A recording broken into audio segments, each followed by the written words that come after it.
नमस्कार। गुजरात को लेकर महत्वपूर्ण आंकड़े सामने आ चुके हैं। गुजरात में प्रधानमंत्री मोदी जी की एंट्री से कितना माहौल बदल चुका है गुजरात में, और गुजरात की जनता के द्वारा गुजरात में इस वक्त किसकी लहर देखने को मिल रही है और इस हिसाब से गुजरात में किसे कितनी सीटों पर जीत मिल सकती है, क्योंकि आम आदमी पार्टी भी चुनावी मैदान में गुजरात में उतर चुकी है। इस हिसाब से पीएम मोदी के दौरे के बाद अब किसका पलड़ा भारी गुजरात की 182 सीटों पर नजर आ रहा है, इसको लेकर महत्वपूर्ण आंकड़े सामने आ चुके हैं। जिस खास से प्रधानमंत्री मोदी जी गुजरात दौरे पर हैं और बड़ी बड़ी यहाँ पर तोहफे गुजरात की जनता को देते नजर आए हैं। इसके बाद कितना माहौल बदलता नजर आ रहा है। अगर बात की जाए तो अहमदाबाद को 12,900 करोड़ की सौगात मिली है। अंबाजी की अगर बात की जाए तो 7,200 करोड़, सूरत में 3,400 करोड़ और भावनगर में 5,200 करोड़ के अलावा अन्य बात की जाए तो कई और बड़ी योजनाओं को यहां पर मंजूरी दी है, यहां पर शिलान्यास किया है। ऐसे में गुजरात की जनता क्या यहां पर प्रधानमंत्री मोदी जी को एक बार फिर से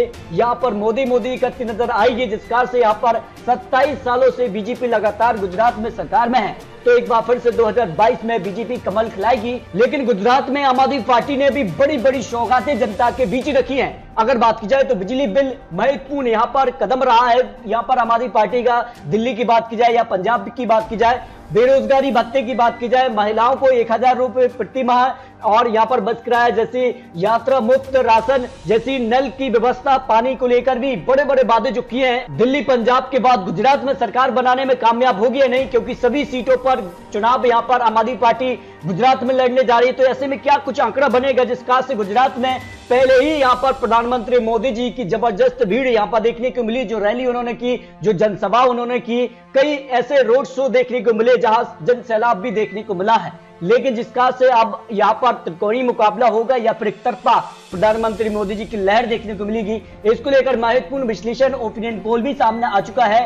आज गुजरात में चुनाव तो प्रधानमंत्री मोदी जी क्या कमल खिलाने में सफल होंगे और या फिर आम आदमी पार्टी जो अपने वादे हैं, जो उनका काम करने का जो शैली है, उसके दम पर वो गुजरात में पहली बार सरकार बनाने में कामयाब होंगे, इसको लेकर महत्वपूर्ण आंकड़े विश्लेषण सामने आ चुका है। यूं बात की जाए तो 2017 में बीजेपी 99 सीटें जबकि कांग्रेस ने 77 सीटें हासिल की। यहाँ पर निर्दलीय की बात की जाए तो 3 सीट और अगर बात की जाए एनसीपी ने 1 सीट हासिल की।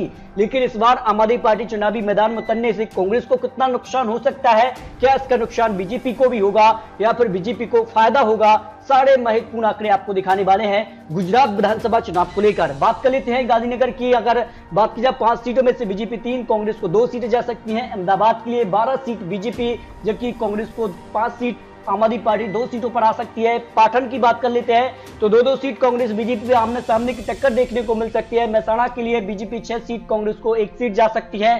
साबरकांठा की अगर बात की जाए तो 2-2 सीटों पर बीजेपी कांग्रेस आमने सामने सीधे तौर पर टक्कर देखने को मिल रही है। अरावली की बात की जाए तो बीजेपी को 1 सीट जबकि कांग्रेस यहाँ पर 2 सीट, आम आदमी पार्टी की बात की जाए तो 0-0 सीट ला सकती है। मोरबी की बात की जाए तो बीजेपी को यहाँ पर 1 सीट, कांग्रेस को 2 सीटें आ सकती हैं। राजकोट में बीजेपी 5 सीटों पर कमल खिलाती नजर आ रही है, कांग्रेस को 2 सीट, आम आदमी पार्टी को 1 सीट यहाँ पर मिल सकती है।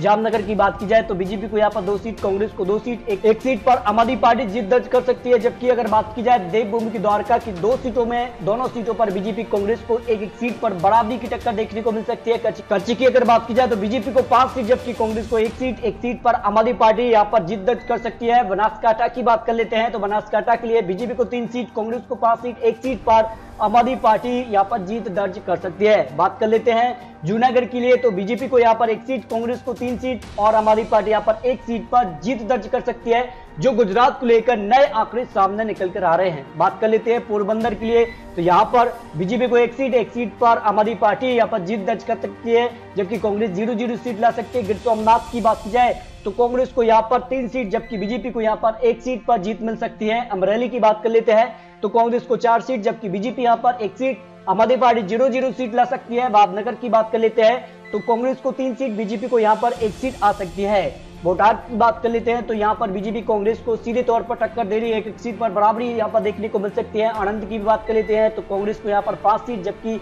बीजेपी को 1 सीट पर अन्य उम्मीदवार को जीत मिल सकती है। खेड़ा की बात की जाए तो कांग्रेस बीजेपी में यहाँ पर 3-3 सीटों पर बराबरी देखने को मिल सकती है।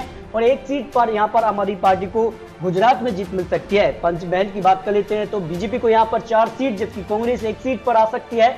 यहाँ पर दाऊद की यहाँ पर बात की जाए 3-3 सीट बीजेपी कांग्रेस में बढ़ सकती है, जबकि आम आदमी पार्टी 0 सीट ला सकती है। वडोदरा की बात कर लेते हैं तो बीजेपी को यहाँ पर 7 सीटों पर जीत मिल सकती है, कांग्रेस को 3 सीटों पर जीत मिल सकने का अनुमान यहाँ पर लगाया जा रहा है। छोटा उदयपुर की बात कर लेते हैं तो कांग्रेस को 2 सीट, बीजेपी को यहाँ पर 1 सीट जा सकती है। सूरत की बात की जाए तो कांग्रेस को 2 सीट, जबकि भारतीय जनता पार्टी यहाँ पर 11 सीटों पर कमल खिला रही है। 3 सीटों पर अन्य उम्मीदवार भी जीते जा सकते हैं। जबकि नक्सारी की भी बात कर ले तो कांग्रेस को यहाँ पर 1 सीट, जबकि बीजेपी यहाँ पर 3 सीटों पर जीत हासिल कर सकती है। यहाँ पर वलसाड की बात कर लेते हैं तो कांग्रेस को 1 सीट, बीजेपी यहाँ पर 4 सीटों पर जीत हासिल कर सकती है। अन्य की बात की जाए तो अन्य के खाते में 0 सीट जा सकती है। तो इस तरह से अगर बात की जाए गुजरात के लिए प्रधानमंत्री मोदी जी चुनावी मैदान में उतर चुके हैं, आम आदमी पार्टी भी चुनावी मैदान में है।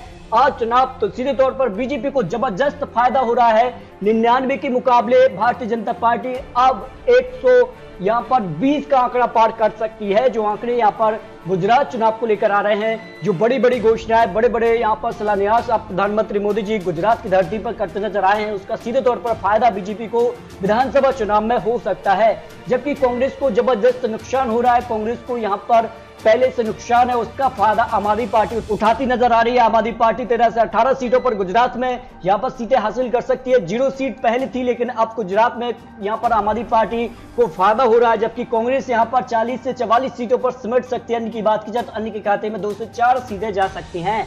यानी लेटेस्ट सर्वे के हिसाब से गुजरात में बड़ा उलट फिर हो सकता है। भारतीय जनता पार्टी पहले से ज्यादा सीटें हासिल कर सकती है। चुनाव होते हैं तब ये आंकड़े हैं। और आपको बता दें कि जिस प्रकार से प्रधानमंत्री मोदी जी चुनावी मैदान में है और आम आदमी पार्टी भी चुनावी मैदान में उतर गई है, तो ऐसे में त्रिकोणीय मुकाबला हो सकता है। लेकिन बीजेपी का पलड़ा भारी नजर आ रहा है गुजरात चुनाव को लेकर। लेकिन आपको फिर बता दें कि ये चुनावी आंकड़े, चुनावी अनुमान है। आने वाले वक्त में और यहाँ पर महत्वपूर्ण विश्लेषण सामने आएंगे, क्योंकि जिस प्रकार से चुनावी प्रचार अब यहाँ पर हो रहे हैं, जिस प्रकार के जनसैलाब देखने को मिल रहे हैं और बड़े बड़े वादे भी यहाँ पर बड़ी बड़ी पार्टी करते नजर आएंगे, उसके बाद आंकड़े बदल भी सकते हैं।